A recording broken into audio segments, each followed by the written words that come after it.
love kept pursuing. Now that I've tasted your love, my heart just can't get enough. Jesus, you have me.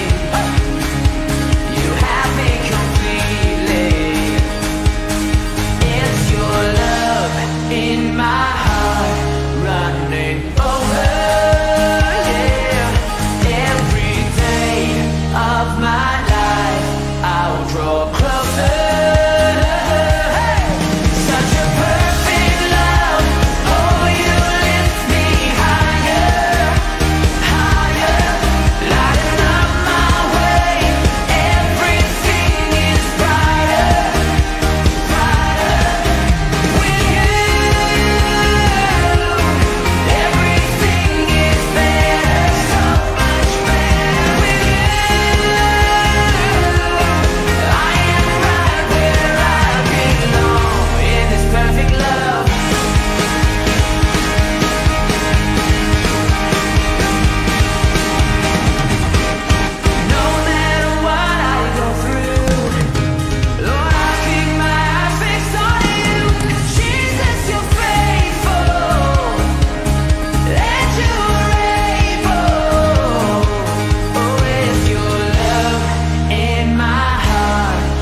God. Praise the Lord. Magandang hapon sa bawat isa na nakikinig ngayong oras na ito. Are we ready to praise the Lord and to study His Word ngayong pong hapon na ito? Magandang gabi sa mga nasa Pilipinas. It's already 6:30 in the evening there.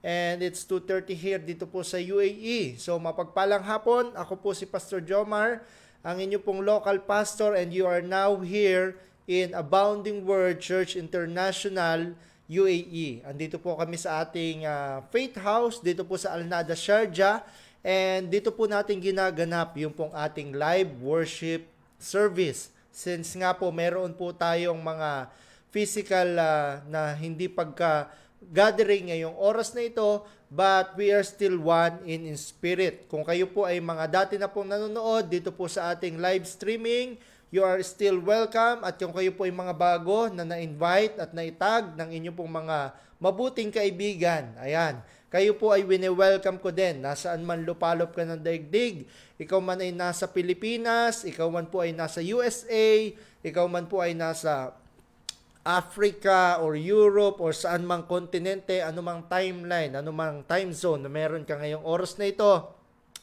you're welcome dito po sa atin pong gawain. We are not here to bring a new religion in your life.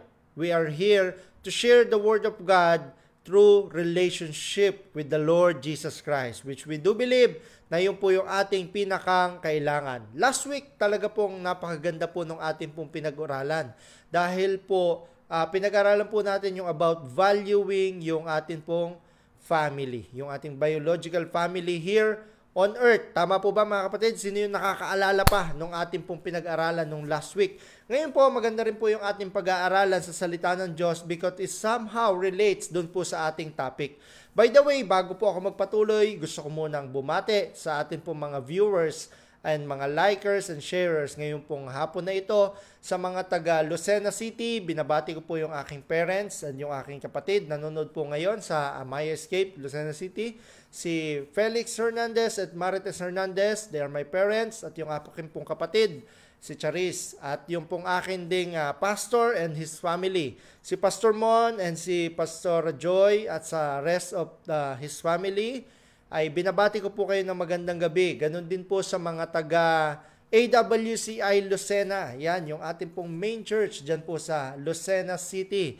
Magandang gabi po sa inyo pong lahat at maging po lalo tigit sa mga nanonood from Cebu, from Bulacan, from Leyte, and sa iba't iba pa pong panig ng Pilipinas na kung saan nandyan po yung family ng atin pong mga members from UAE. God bless you all po at tayo po ay makinig hanggang sa matapos ito pong ating worship service. Kasi isang oras lamang po ito. Di po ba? Binigay sa atin ni Lord yung buong isang linggo. Hindi niya tayo pinabayaan, hindi niya tayo iniwan, hindi niya tayo pinagkulang. So marapat lang na ibalik po natin sa Panginoon yung pong oras na para po sa Kanya. Dahil kapag tayo pinag-invest ng time kay Lord, hindi po tayo nawawalan. Amen po ba? Oras ang atin pong nilalaan sa Panginoon. So, ngayon pong oras na ito, hindi po nga full day kundi isang oras lamang ang hinihingi po sa atin. Amen po ba mga kapatid?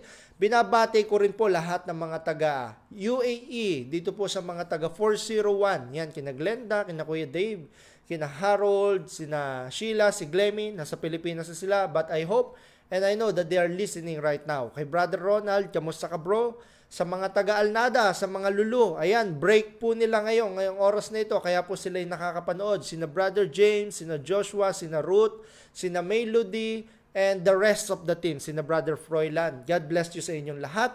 Pinabati ko rin lahat ng mga taga Alwarca at taga Muhays na, mga taga Carrefour, ayan. Even sa mga taga Dera, sina Ate VG, sina Kuya Del, sina Rhea, and sina Ate Cherry, sina Jane, ayan, pa-flight siya mamaya, Sister Jane. And the rest of the team dyan sa Dera at mga taga Alcus. Ayan, sina Ate Tere, sina Maycor, sina Maricel. God bless you sa buhay nyo. And sa mga taga Abu Dhabi, sino kayo Felix, ayan, and the rest of the team sa Abu Dhabi na nanonood ngayon pong oras na ito. Talagang God is good sa inyo pong buhay.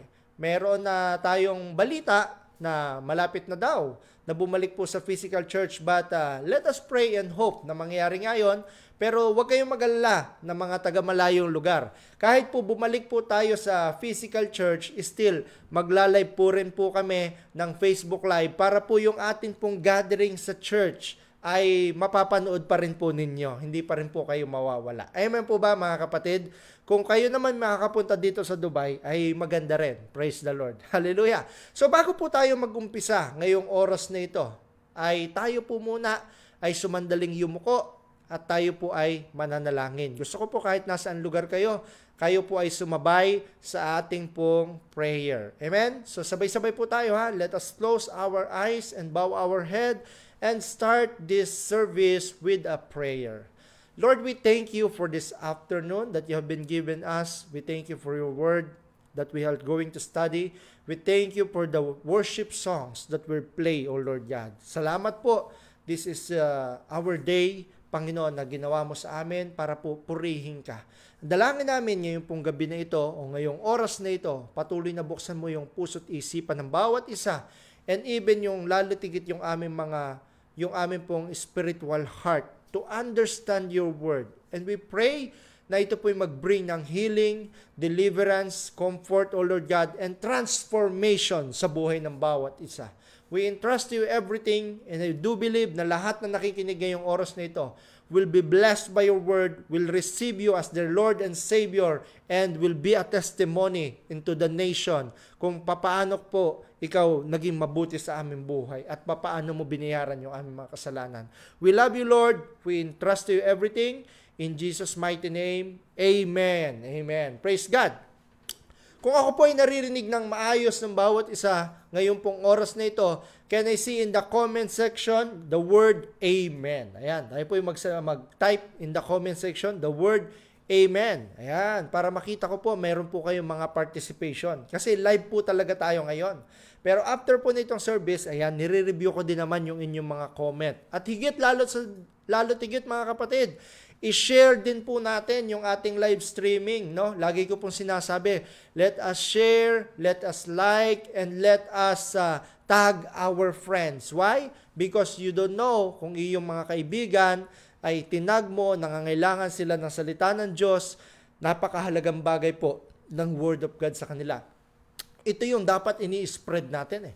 Kung mabilis kumalat yung virus, kung mabilis kumalat yung fear, dapat mas mabilis kumalat ang salita ng Diyos. That's why I'm challenging you right now to share to your timeline. Yan. So, sabi nga sa Bible, kung ikahihiya natin ang Panginoong Hesus, ikahihiya rin tayo sa harap ng Ama at sa harap ng mga anghel. Baka po nahihiya tayo na ilagay sa timeline natin yung ating live streaming, yung mga Bible verse. Naku, wag po. Kasi ayaw natin dumating sa panahon na ang Panginoong Hesus ikahihiya tayo sa harap ng Ama. Paano pa tayo makapag-share sa physical kung sa Facebook na lang po ay hindi natin kayang gawin? Sabi ni Pastor, tatalab ba yan? May Facebook ba sa langit? No, walang Facebook sa langit. Pero yung mga kaibigan mo na kailangan ng salita ng Diyos, may Facebook sila dito sa lupa. Amen po ba mga kapatid? So let us share ngayong oras na ito. Sabay-sabay po tayo. Click the share button, tag nyo yung mga kaibigan nyo. At least 10 ng kaibigan nyo. Naniniwala ko hindi lang sa 10 ang friend nyo sa FB. Amen? So sige po, tayo po ay magtutuloy na ngayong oras na ito. By the way, bago po ako mag-umpisa, meron po akong tanong sa bawat isa. So, sino dito yung nakakaalam? Tanong, trivia lang. Kung ano po yung pinakamalakas or yung strongest muscle ng atin pong katawan. Yan. Siguro, mali ako, baka hindi updated yung aking knowledge, correct me if I'm wrong, pero ito ay narinig ko lang din po sa aking teacher nung college, nung ako pinag-aral ng nursing. Ano daw po yung ating strongest muscle ng atin pong katawan? Yan. Sige nga, kung mayroon nakakaalam, walang problema kung ano yung iyong isagot. Kung yan ay bicep, tricep, nasa sa iyo yan. Amen? Pero, according to my knowledge and according to dun sa akin pong understanding, dun sa sinabi ng aking teacher, natatandaan ko pa. Sige nga, sabi po doon, the strongest muscle ng isang tao daw po ay yung pong kanyang dila, yung kanyang tongue.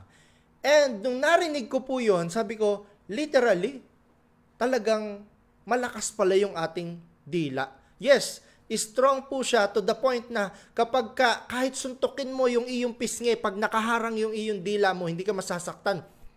Parang ginaganon mo siya, sabi ko parang parang masasaktan pa yung aking pisngi, pero yung dila, hindi siya nasasaktan. Literally, our tongue is so strong that it can contain a lot of pressures. Pero, spiritually, you know that our tongue is so powerful also. Napaka-powerful po ng atin pong dila. Tama po ba? Why? Yung pong mga words na lumalabas, meron po yang kapangyarihan. Sino dito yung nasabihan ka na ng isang short na salita, pero 10 taon na hindi mo pa nakakalimutan? Amen? Bakit? There is power in your words. And meron po ba dito na walang sinasabi sa iyo, hindi siya nagsasalita, natatandaan mo rin. Yung supposed to be, dapat sinasabi niya yung mga bagay na sasabihin niya, hindi mo nare-receive. Parang there is emptiness. So there is power in our words. Why? Because God is powerful and His words are powerful. And alam niyo po na ang Diyos, kung gaano po siya kakapangyarihan at ang kanyang salita ay makapangyarihan, sabi po sa Bible, nilikha po tayo sa wangis ng Diyos. So nangangahulugan, yung pong ating mga salita ay meron din pong kapangyarihan kapag ating pong ginagamit. Tingnan na natin sa Genesis chapter 1 verse 27. Genesis chapter 1 verse 27. Sabi dito, so God created mankind in His own image. In the image of God, He created them. Male and female, He created them. Tama po ba? Nilikha daw tayo ng Diyos sa kanyang sariling wangis. Ibig sabihin po nun ay hindi lamang po yung tumutukoy sa physical attribute, kundi po yung kakayanan, yung ability, yung image of likeness of God, yung pong ating character. Meron po yun, kasama din po yun doon, mga kapatid. So, ibig sabihin, kung yung salita ng Diyos may kapangyarihan, yung salita mo na binibitawan mo sa iyong kapatid, sa iyong kapwa, ay meron din pong kapangyarihan. Kaya ingatan natin at yan ang pag-aaralan po natin ngayong hapon na ito. Papaano po natin gagamitin sa tama yung kapangyarihan ng ating dila? At paano natin malalaman kung yung ating dila ay nagagamit ng kaaway para po sa kanyang benefits? Kasi sa kingdom of God, sa spiritual kingdom, may kingdom of God and kingdom of darkness, kingdom of Satan. Ayaw natin na yung ating dila, pag Friday, nagwo-worship ka kay Lord, tapos kapag ka weekdays, ginagamit natin para magputo-kotsinta o kung ano-ano pang lumalabas sa ating bibig na mga negative things. Amen? So, tingnan po natin.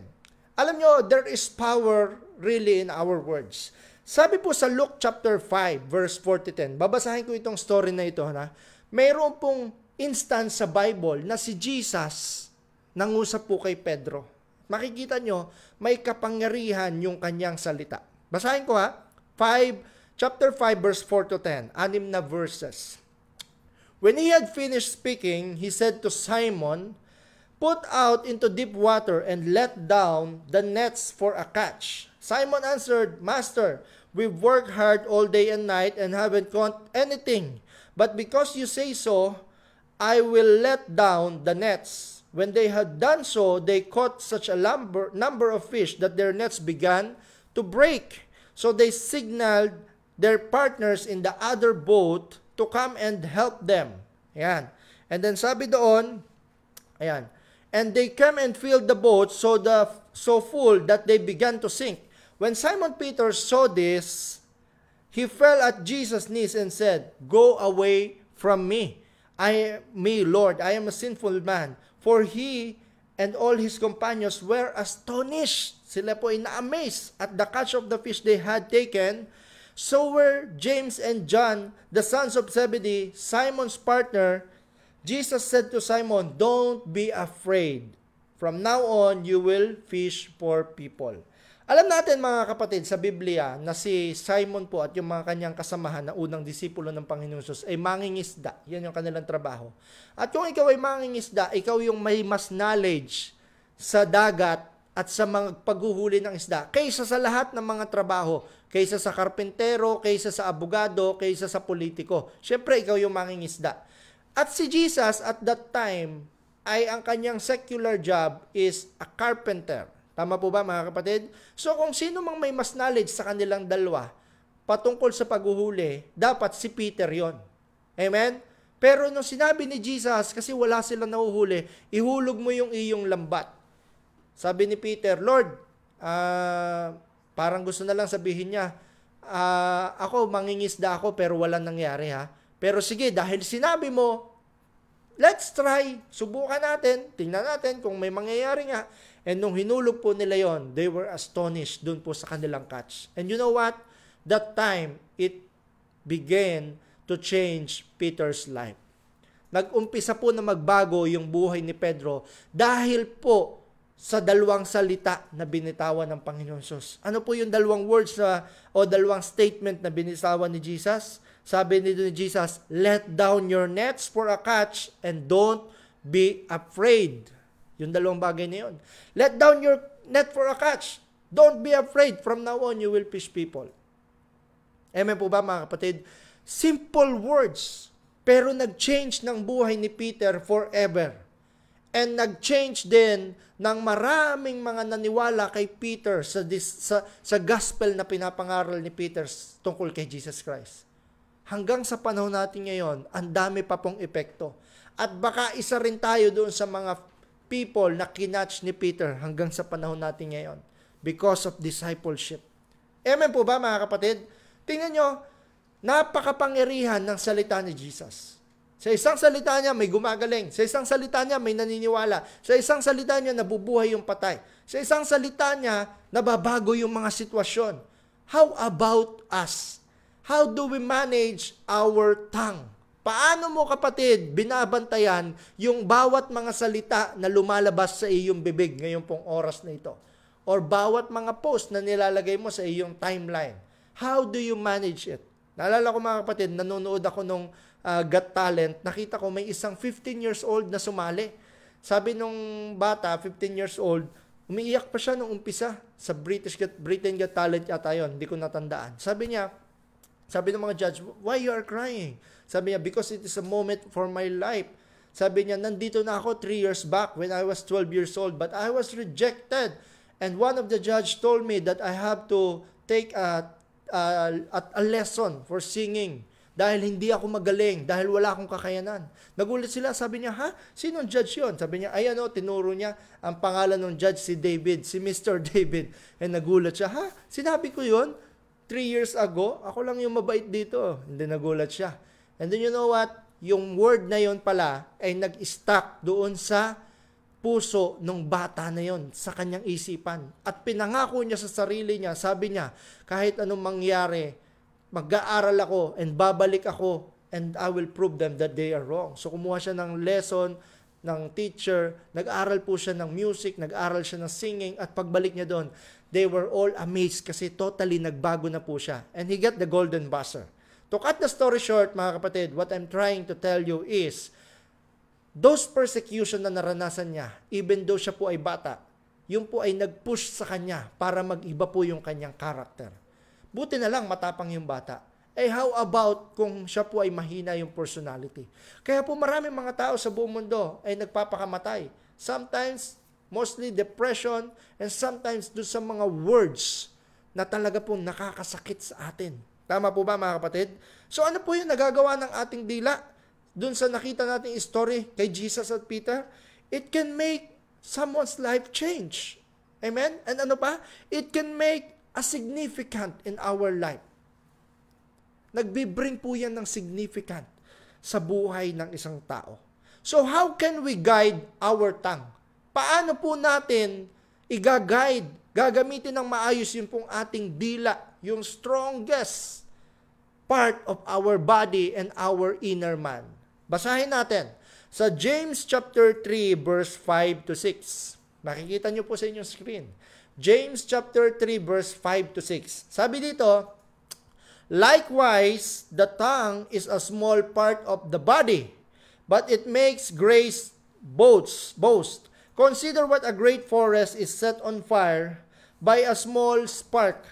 The tongue also is a fire, a world of evil among the parts of the body. It corrupts the whole body, sets the whole course of one's life on fire, and itself sets on fire by hell.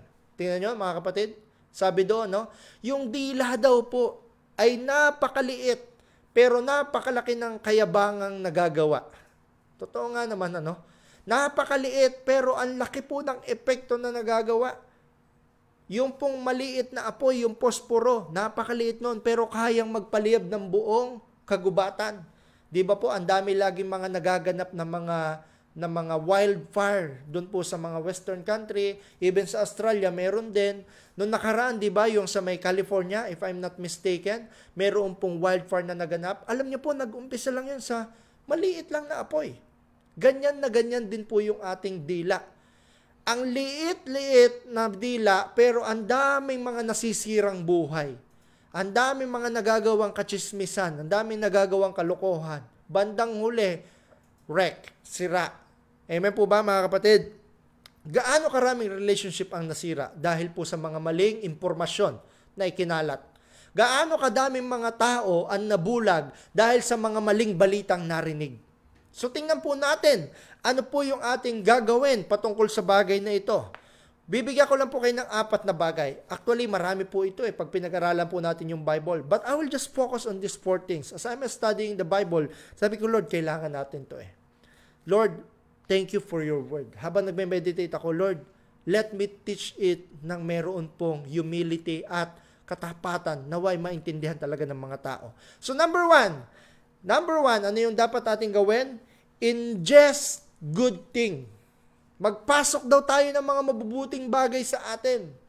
Basahin natin, Matthew chapter 12 verse 34. Matthew chapter 12 verse 34.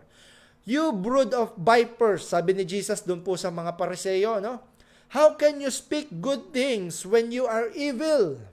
For out of the abundance of the heart, the mouth speaks. Ayun, sinabihan ni Jesus yung pong mga tao na tumutulig sa kanya, mga Pariseo, mga Saduceo, mga relihiyoso. Sabi niya, you brood of vipers, mga lahing ulupong. Grabe si Jesus, ang sakit magsalita, ano? Sino yung parang pinabasa mo yung Bible, Lord? Totoo ba yan? Ikaw ba talaga yan? Eh ngayon sa panahon natin, pag sinabi mo yan sa church, matitisod yung mga tao. Sabihin nila, ay grabe naman si pastor, ang sakit naman magsalita. Ang tapang-tapang naman ni pastor, ayoko na magsimba dito. Doon na lang ako sa hindi ako nare-rebuke. Ba't ba dito sa church na ito? Parang pinapakalaman yung buhay ko. Parang feeling ko ako na lang lagi yung pinapatamaan. Ayan, pag binasa niyo yung Bible, mas matindi si Jesus. Sinasabihin niya yung mga kalaban niya, mga lahing ulupong. Grabe naman yon. Sinasabihin niya si Peter, Satan, get thee behind me. Subukan mo dito sa simbahan, sabihin mo yan sa mga tao, Satan, get thee behind me. Hindi na ako magsisimba sa iyo. Ganyan, tama po ba mga kapatid? So magtuloy tayo. We can produce good if we ingest good. Kung ano po yung pinapasok natin, yun lamang po din yung lalabas sa atin. Tama po ba mga kapatid? Ang ating pong puso, sabi doon ng Panginoon, out of the abundance of the heart, the mouth speaks. Kung ano po yung pinapasok mo sa iyong puso, lagi po yan nai-store. Para po yung storage. Para po yung computer. Yung heart po natin is like a laptop or a mobile.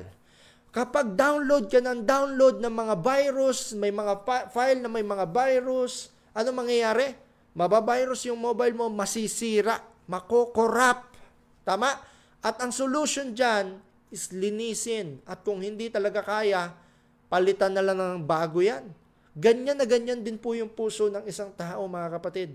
The more na tayo po ay nakikinig, nagpapasok ng mga maling bagay, mga negative things sa atin pong isipan, sa ating puso, yan at yan din ang lalabas sa atin. Bibigyan ko niyang example, LSS. Last song syndrome.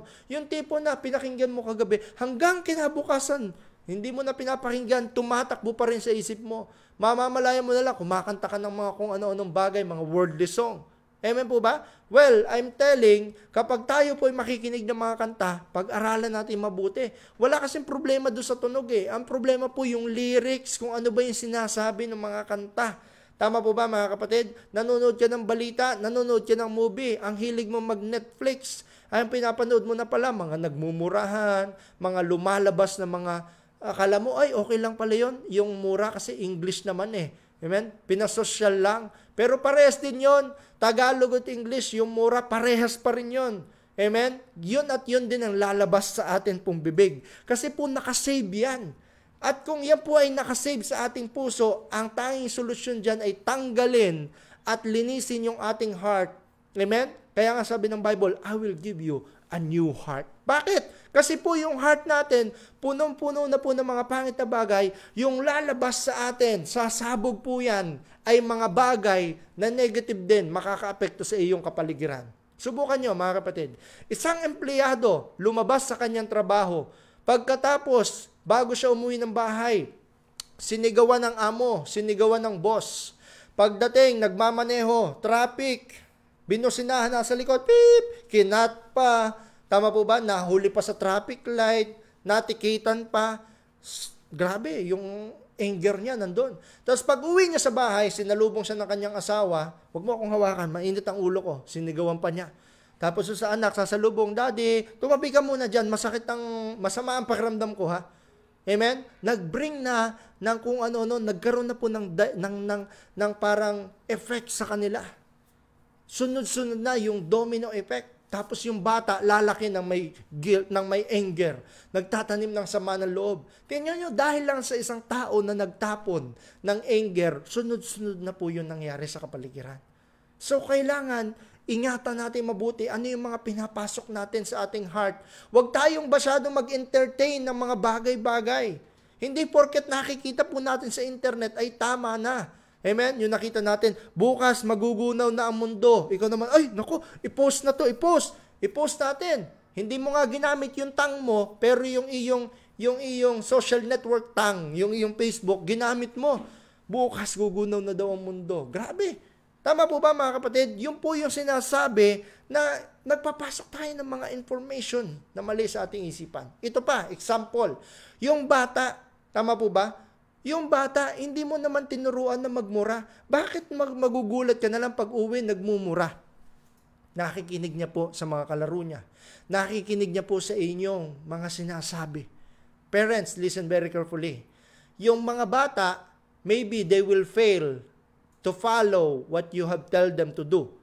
Magfe-fail po sila na sundin yung mga sinasabi nyo. But they will never fail to follow your example. Lagit-laging masusundan nila kung ano po yung inyong example. Amen? Kasi kayo po yung model tayo po yung model. Sabi nga ni Jesus, tell me who your friends are and I will tell you who you are. So ingatan mabuti mga kapatid.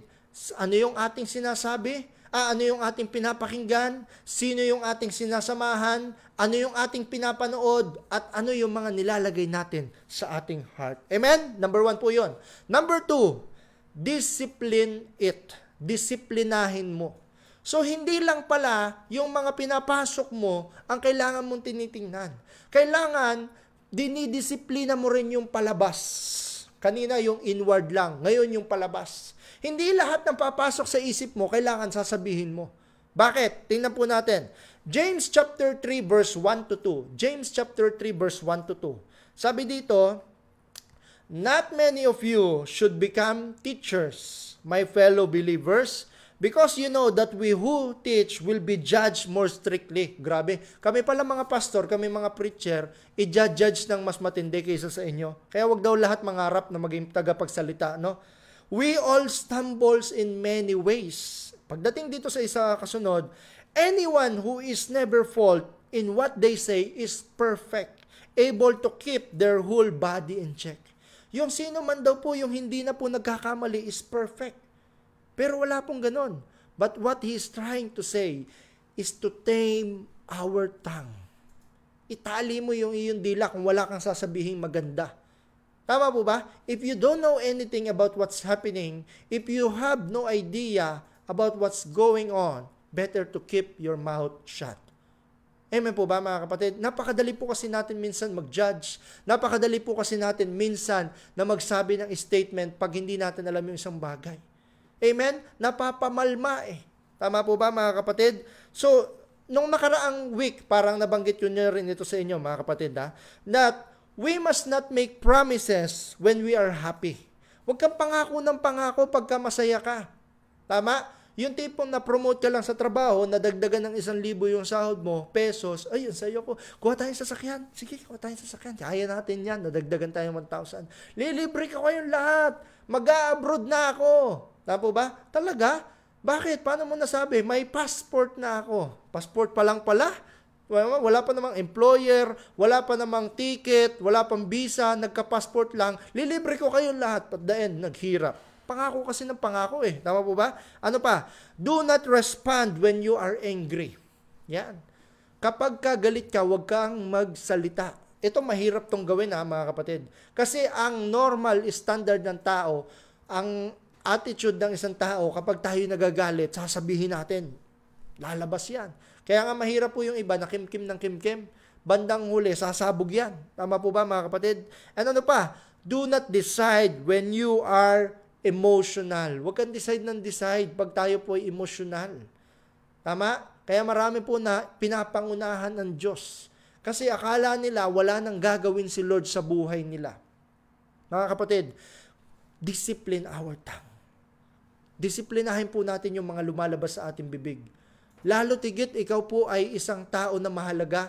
Ikaw po ay isang taong importante, isang taong may katungkulan, isang tao na may pinanghahawakan at may mga nasasakupan. Huwag po tayong masyadong maging emotional. Yung mga tao nasa kapaligiran mo, they are looking up to you. Amen ba mga kapatid? So discipline our tongue. Kung wala po tayong magandang sasabihin, better na lang, hindi po tayo mag-response. Yung tao po na may ganyang discipline, alam nyo po, yan po ay nagmamatured at gumaganda yung buhay nila. Kasi kaya po tayo minsan sumasalimuot yung buhay natin dahil sa mga kung ano na sinasabi natin. Nagiging trap tayo ng ating words. Tama po ba? Yung pag-uwi mo, maisip mo, ay bakit ko ba nasabi yon? Bakit ko ba siya nasigawan? Bakit ko pa nagawa ito? Sisisi ka.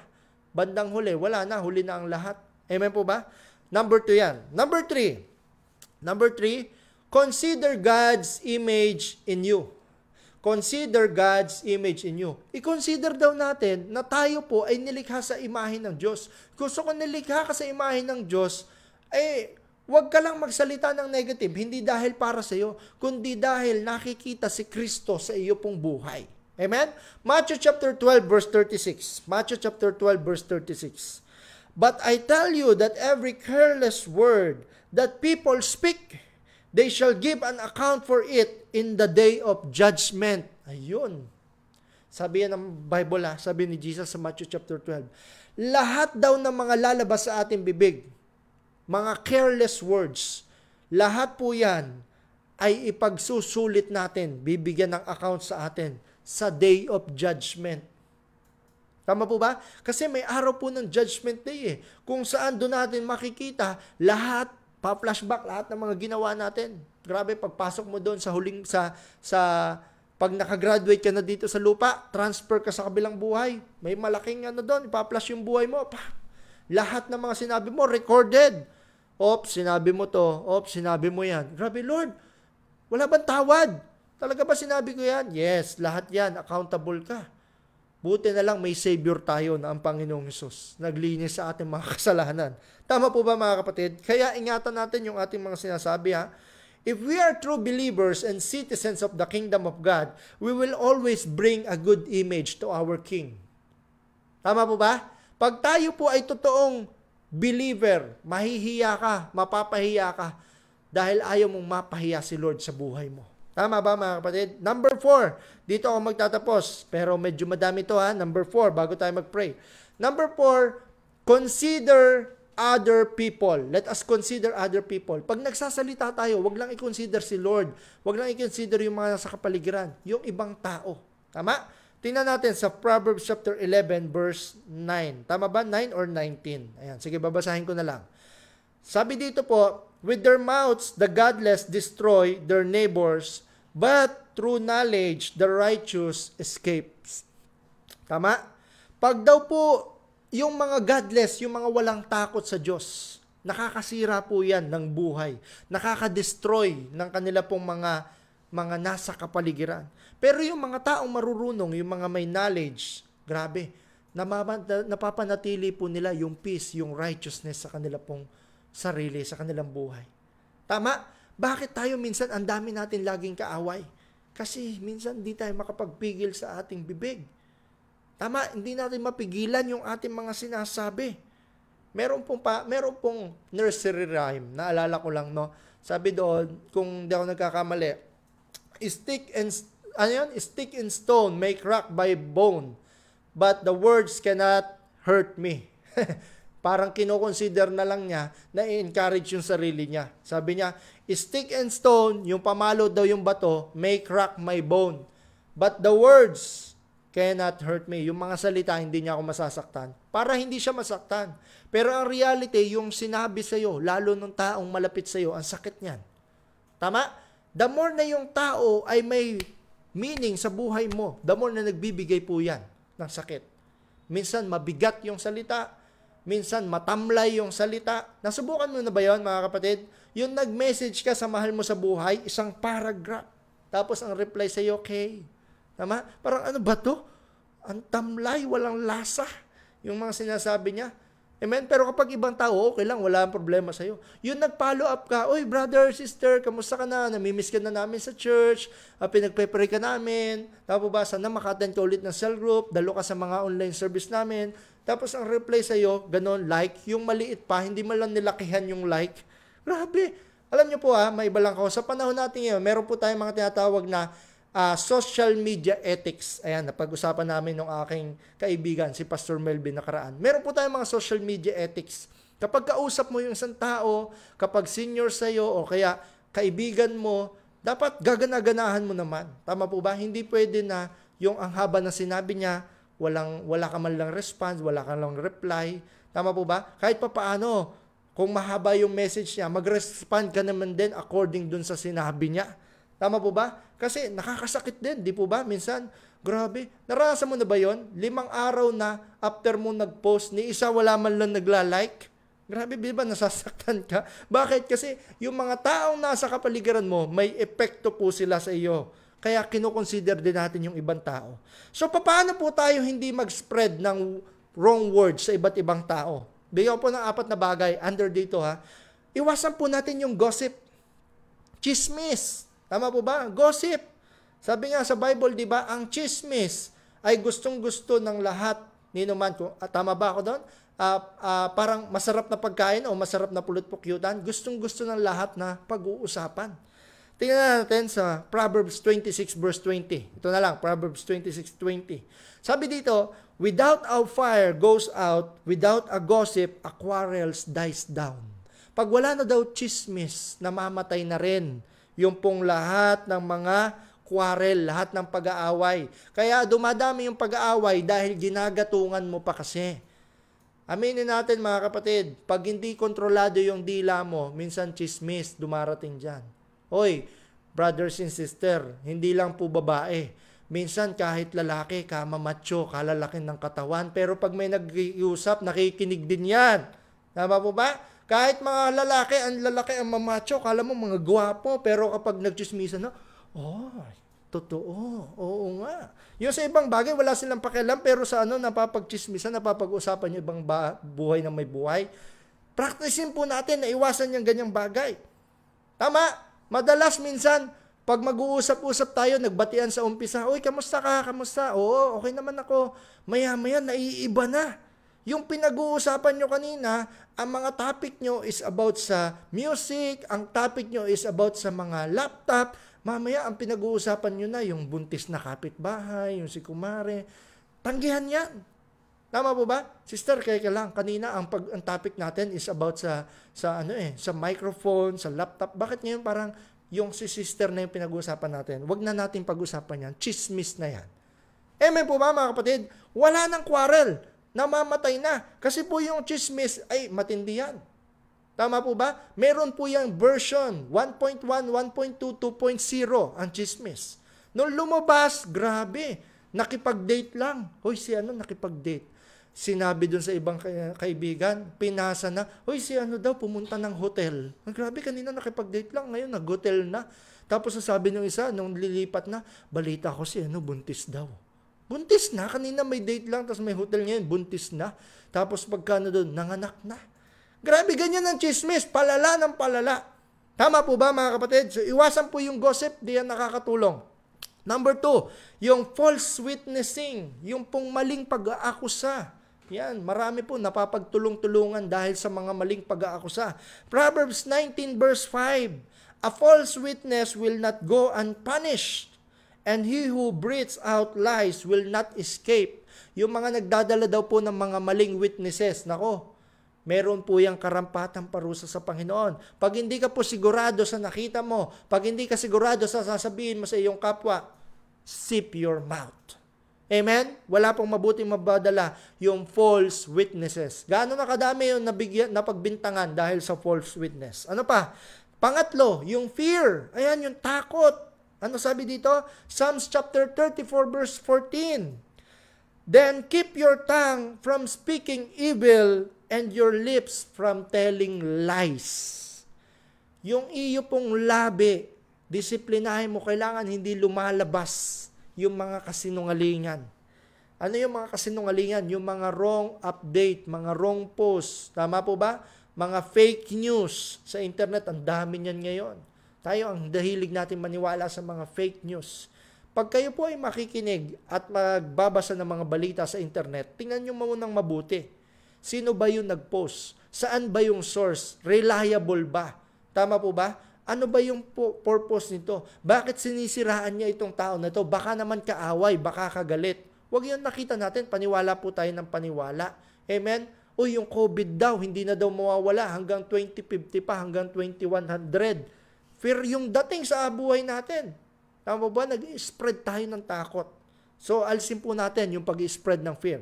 And last, alisin natin yung pag-spread ng anger. Amen? Yung galit. Angry bird. Matthew chapter 5 verse 22. Tingnan natin. Matthew chapter 5 verse 22. But I say to you that everyone who is angry with his brother will be liable to judgment. Whoever insults his brother will be liable to the council. And whoever says, you fool, o ikaw ay hangal, will be liable to the hell of fire. Grabe. Pag sinabihan mo daw yung iyong kapatid at nag-bring ka ng galit, sinabi mo, ikaw ay fool, ikaw ay hangal. Tama po ba? Will bring to the lake of fire. Nakakagano yan eh. Tama, yung anger. By the way, meron po kasi mga godly anger. Yung godly anger, yung nagagalit ka dahil sa maling ginawa niya, hindi dahil doon sa tao. And then at the end, nire-restore mo yung relationship mo after mong itama yung maling gawa. Pero yung anger, na galit ka lang, gusto mong panggigilan, gusto mong sapakin, gusto mong murahin. Nako mga kapatid, yan po hindi na nawawala sa ating isipan kahit anong mangyari. Yung isang segundo na galit mo, pwede pong magsiklab ng 10 taon na pagkasira ng relasyon. Sa mga mag-asawa, gaano kadami ng mag-asawa na tumamlay yung relasyon dahil sa marami ng masasakit na salitang nasabi. Tama? Pagtagal ng panahon, ang dami ng mga scars ng kanilang heart dahil sa mga words na naipon. So, pag-aralan po natin how to control our anger. Tama po ba? Yung mundo po kasi natin, mga kapatid, bago ako mag-pray, bago tayo magtapos, puno-puno na tayo ng problem, puno-puno na tayo ng difficulties. Let us not spread hate, let us not spread anger, gossip dito sa paligid natin. But instead, bakit hindi natin i-share ang gospel ni Jesus? Bakit hindi natin gayahin papaano si Jesus magmahal sa mga tao? Bakit ganun? Kahit si Jesus yung nagsasabi, get thee behind me, Satans, you brood of vipers, nire-respeto pa rin siya ng mga tao. Kasi nga po, nangingibabaw yung pag-ibig sa kanya. Because He is love. He is natural lover. Amen? Sabi dito, Proverbs 18:20-21, from the fruit of their mouth, a person's stomach is filled. With the harvest of their lips, they are satisfied. The tongue has the power of life and death, and those who love it will eat its fruit. Ang buhay at kamatayan, nakasalalay daw po sa ating mga sinasabi. Kaya yung mga laging nagsasabi, mamamatay na yata ako bukas. Grabe. Tama po ba? Parang hindi na ako aasenso, wala nang pag-asa yung buhay ko. Watch your words. There is power in your tongue. Amen? Proverbs chapter 12 verse 18. There is one whose rash words are like sword thrusts, but the tongue of the wise brings healing. Yung sinasabi daw po ng taong matalino, kapag kausap mo siya, para po siya nag-bring ng healing sa atin. Di ba may mga taong gustong-gusto mo laging kausap, parang gumagaan yung pakiramdam mo. May mga tao naman na nakakasalubong mo pa lang, napapaligo ka na agad. Kasi ayaw mo siyang kausap. Amen, mga kapatid? Remember right now, yung ating mga sinasabi, sabi po dun sa verse, ay ipagsusulit po natin sa Diyos sa araw ng judgment. Amen? So kung kayo po mga kapatid, ngayong oras na ito, you think, tumanggap ka na sa Panginoon, you have accepted the Lord Jesus as your Lord and Savior, matagal ka ng Christian, pero still yung iyo pong labi, hindi mo pa rin makontrol. Why? Because there must be a renewal of our mind and there must be a practice in our life. Tayo po mag-pray ngayon pong oras na ito. Let us pray, and I want to pray for all of you na nakikinig din, and pag-pray din natin yung bawat isa. Because I know it is a matter of practice and matter of submission with God. Hindi po namatay ang Panginoon Hesus sa atin para magpatuloy po tayo sa dati nating buhay. Hindi po biro yung mga lumalabas sa ating bibig. Because our tongue determines our actions, and actions determines your habits, and your habit determines your destiny. So we must remember na yung ating pong labi, yung ating dila, ay atin pong isubmit sa Panginoon. Lord, we thank you ngayong oras na ito. Salamat po sa buhay ng bawat isa na nakikinig. Salamat po, Panginoon, because your words are words of life, healing, deliverance, and salvation in our life. Salamat, Panginoon Jesus, dahil nung ikaw ay nabubuhay, ikaw ang salita ng Diyos na nagkatawang tao. At ikaw, Lord, na nagbigay ng kaligtasan sa amin. Salamat because ikaw po, Panginoon, yung aming pong Diyos at ang aming role model. Lord, I pray sa mga bawat isa na nakikinig ngayong oras na ito. Kung meron na kami nasabi na masasakit sa aming kapwa, nag-share kami ng bad news, fake news, gossips, anger, at marami pa na iba't iba sa aming mga kamag-anak, sa mag-asawahan, sa anak, sa ka-churchmate, Lord God, sa katrabaho, forgive us. And even kung may mga lumabas na masasama sa aming bibig against you, against the Holy Spirit, blasphemy against the Holy Spirit, Lord God, cleanse us with your most precious blood. And right now, sinusuko namin sa iyo ang aming pananalita, ang aming buhay, ang aming pong kaluluwa at ang aming espiritu. We accept you in our heart as our Lord and Savior. Write our name into the book of life. And right now, ikaw na po ang aming Diyos at tagapagligtas. Salamat dahil sa pagkakataon na ito. Patuloy ka po, Panginoon, na mamamayani sa amin no matter what happen. We love you, Lord, and we praise you. In Jesus' name. Amen, amen, amen. God bless you mga kapatid. Keep the faith, keep being positive, not only positive thinking, but positive confession. Faith confession. Huwag po tayo mag-bring ng negativity, ng fake news. Instead, maging kalakasan po tayo ng bawat isa.